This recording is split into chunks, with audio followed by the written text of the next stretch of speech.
Hello, ഇപ്പോൾ നമ്മുടെ vacation start ചെയ്തേക്കാണ് കേട്ടോ. അപ്പോൾ ഞാനൊരു വാട്ടർ കളറും കുറച്ച് പെയിൻറ്റ് ബ്രഷും വാങ്ങിയിട്ടുണ്ട്. വീഡിയോ എടുക്കണമെന്ന് വെച്ചാൽ കയറി വന്നപ്പോൾ എന്താ വരയ്ക്കേണ്ടതെന്നൊന്നും വലിയ പിടി ഉണ്ടായില്ല കേട്ടോ. പിന്നെ ഇവിടെ ആണെന്നുണ്ടെങ്കിൽ എൻ്റെ കയ്യിൽ ആകെ ഒരു A4 ഷീറ്റും പിന്നെ പെൻസിലും ആ ഒരു പെയിൻറ്റും മാത്രമേ ഉള്ളൂ. ബാക്കിയൊക്കെ അങ്ങ് വീട്ടിലാണ്. അപ്പോൾ കൊച്ചിയിൽ നിന്ന് ഇങ്ങ് മലപ്പുറത്തേക്ക് വണ്ടി പിടിച്ച് വന്നിട്ട് ഇതുവരെ ഞാനൊരു ആർട്ട് വീഡിയോയോ ക്രാഫ്റ്റോ ഒന്നും ചെയ്തിട്ടില്ല കേട്ടോ. അപ്പോൾ ഇവിടെ വെച്ചിട്ടുള്ള എൻ്റെ ആദ്യത്തെ ആർട്ട് വീഡിയോയും ഇതാണ്. ചേട്ടനെ കൊണ്ട് കളറും വാങ്ങിപ്പിച്ച് വലിയ കാര്യത്തിന് ആ ടെറസിൻ്റെ മുകളിലും കയറി എന്താ വരയ്ക്കേണ്ടതെന്ന് പിടിയില്ലാതിരുന്നപ്പോഴാണ് നമ്മുടെ ജിബ്ലി ആർട്ടിൻ്റെ കാര്യം ഞാൻ ഓർക്കുന്നത് കേട്ടോ. സംഭവം ഭയങ്കര ട്രെൻഡിങ് ആയിക്കൊണ്ടിരിക്കുകയാണ്. ChatGPTക്ക് നമ്മൾ ഫോട്ടോ അയച്ചു കൊടുത്താൽ മതിയല്ലേ, അപ്പോൾ തന്നെ നമ്മുടെ ജിബ്ലി ഇമേജ് റെഡിയായി. ട്രെൻഡായാൽ പിന്നെ എല്ലാവരും അതിന് പിന്നിലാണല്ലോ. ഞാനും അതുപോലെ ചെയ്തിട്ടുണ്ടായിരുന്നു.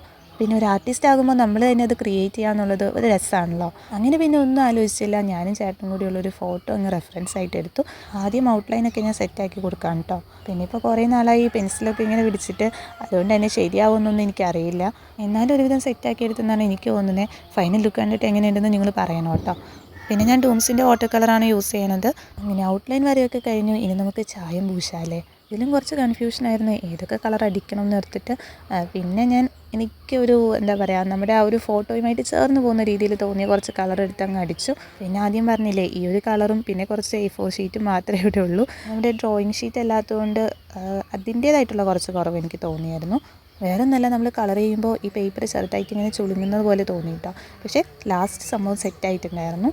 പിന്നെ ആണെന്നുണ്ടെങ്കിൽ ഇതൊന്ന് എങ്ങനെയും വരച്ച് തീർക്കണമെന്ന് വെച്ചാൽ മുകളിൽ കയറിയപ്പോഴോ ഭയങ്കര കാറ്റായിരുന്നു കേട്ടോ. ഞാൻ പേപ്പർ ഇങ്ങനെ വയ്ക്കും, കാറ്റത്ത് അത് പറന്നു പോകും, പിന്നെയും പേപ്പർ വയ്ക്കും, കാറ്റത്ത് പറന്നു പോകും. ഇതന്നെയായിരുന്നു അവസ്ഥ. അതിന് മുകളിലേക്കൊന്നും വയ്ക്കാനായിട്ടും കഴിയാത്തതുകൊണ്ട് അങ്ങനെ ഒരു അഡ്ജസ്റ്റ്മെൻറ്റിലിരുന്നു കേട്ടോ. അതുപോലെ വീഡിയോ എടുക്കാനായിട്ടുള്ള സാമഗ്രികളൊന്നും ഉണ്ടായിരുന്നില്ല. പിന്നെ അതൊക്കെ ഞാൻ ഒരു അഡ്ജസ്റ്റ്മെൻറ്റിലങ്ങ് തട്ടിക്കുട്ടി വെച്ചേക്കാണ്. എന്ത് വരയ്ക്കണമെന്നുള്ള ആലോചന കഴിഞ്ഞു. പിന്നെ കുറച്ച് നേരം ആലോചിച്ച് നിന്നത് മുഖത്തിനൊക്കെ എന്ത് കളറ് കൊടുക്കുന്നതായിരുന്നു കേട്ടോ. നമ്മുടെ ഒരു കളറൊക്കെ വരണമെന്നുണ്ടെങ്കിൽ എന്താ കൊടുക്കുക എന്നുള്ളത് എനിക്ക് വലിയ പിടിയൊന്നും ഉണ്ടായിരുന്നില്ല. പിന്നെ എനിക്കിഷ്ടപ്പെട്ട ഒരു കളറ് ഞാനങ്ങ് അടിച്ചു. ചില സൈഡിലൊക്കെ അതിൻ്റെ ഒരു ഷെയ്ഡ് പോലെ കൊടുത്ത് അങ്ങനെയും അതും സംഭവം സെറ്റാക്കിയിട്ടുണ്ട്. പിന്നെ ഔട്ട്ലൈൻ റെഡിയാക്കാനായിട്ട് നേരത്തെയൊക്കെ നമ്മുടെ ബ്ലാക്ക് കളർ മാർക്കർ പെന്നാണ് ഞാൻ എടുത്തിട്ടുണ്ടായിരുന്നത്. ഇവിടെ ഇപ്പോൾ നമ്മുടെ കയ്യിൽ അതൊന്നുമില്ല, വാങ്ങാനായിട്ട് പോകേണ്ടി വരും കേട്ടോ. പിന്നെ ഒരു ബ്ലാക്ക് കളറിൽ ജെൽ പെൻ ഉണ്ടായിരുന്നു, അപ്പോൾ അത് വെച്ചിട്ട് ഔട്ട്ലൈനും ഞാനങ്ങ് സെറ്റാക്കി കൊടുത്തിട്ടുണ്ട്. പിന്നെ കണ്ടിട്ട് മനസ്സിലാകാത്തവരോട്, ഇതിൽ ചിരിച്ച് നിൽക്കുന്നത് ഞാനും അതിൻ്റെ തൊട്ട് സൈഡിൽ നിൽക്കുന്നത് എൻ്റെ ചേട്ടനാണ് കേട്ടോ. റിയൽ ആയിട്ടുള്ള ഇമേജും AI ക്രിയേറ്റ് ചെയ്തിട്ടുള്ള ഇമേജും പിന്നെ ഞാൻ വരച്ചിട്ടുള്ള ഇമേജും ലാസ്റ്റ് ഞാൻ കാണിക്കുന്നുണ്ട് കേട്ടോ. പിന്നെ ബാക്ക്ഗ്രൗണ്ട് ഒന്നും പെയിൻറ്റ് ചെയ്യാനായിട്ട് എൻ്റെ ക്ഷമ അനുവദിച്ചില്ല. അപ്പോൾ ഇതാണ് ഞാൻ വരച്ച പടം. എന്തായാലും കളേഴ്സ് ഇഷ്ടപ്പെടുന്നവരുടെ അത്രയൊന്നും AI എത്തില്ലെന്നാണ് എൻ്റെ വിശ്വാസം.